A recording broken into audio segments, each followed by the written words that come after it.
CBS News Philadelphia in your corner with a new inside look at how cybercriminals are pulling off scams to steal your money and information. Consumer reporter Josh Sidorowitz is here to show us how they can pretend to be your bank or even your loved one, and then what you can do to protect yourself. It's getting so sophisticated, right? I mean, it's so hard to kind of suss out what's real and what's not anymore. And, you know, we warn you all the time about these scams, but with AI making it even easier for cybercriminals to get your information and then pull off the scheme, knowing what to look for can save you or someone you know from becoming a victim.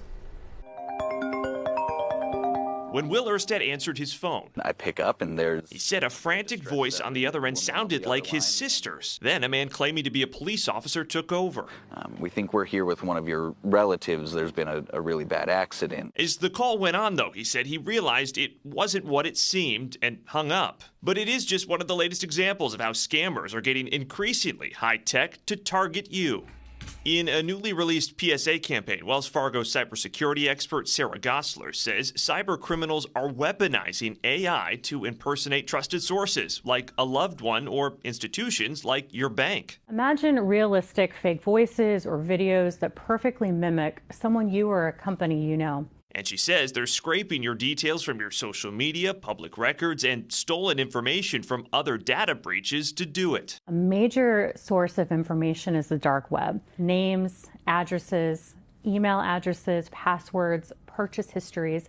And with this kind of information, they can make their scam feel incredibly personal and real. And it's all designed to earn your trust and catch you off guard. Once they have enough info, they can launch their attack with emails using addresses similar to a trusted source or through a call by spoofing a recognized number. Scammers then exploit your natural emotional responses, preying on fear, urgency, and distraction to try to get you to act without thinking. Gosler says to protect yourself, always wait and validate a request before acting on it by independently contacting the person or company. Never share info like your password or a one-time security code with anyone who asks for it. Never reuse passwords across multiple accounts. Set up alerts to help you monitor suspicious activity, and enable multi-factor authentication whenever you can. But above all, stay vigilant when something ever feels off. It can get pretty advanced, and the voices can sound very real. I don't know if they were real or not, but just look up for those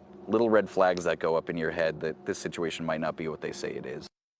Yeah, I always just tell people, just be skeptical. You know, unfortunately, some of the most common submissions we get to In Your Corner are people saying, oh, I thought it was my bank calling me about an issue with my account, and they said I had to move money to protect, you know, my funds, and that's never going to happen in real life. But they make it so convincing, and they have so much information on you already, which is... I constantly find myself asking, is this real? Is this a scam? I think this is a scam, and then I have to Google it and to make sure. Most times, it's probably going to be. Trust your gut, really, and just be skeptical. All right. Thank you, Josh. Good advice there. And to contact Josh, you can fill out our consumer complaint form by scanning that QR code on your screen or by going to cbsphiladelphia.com/inyourcorner.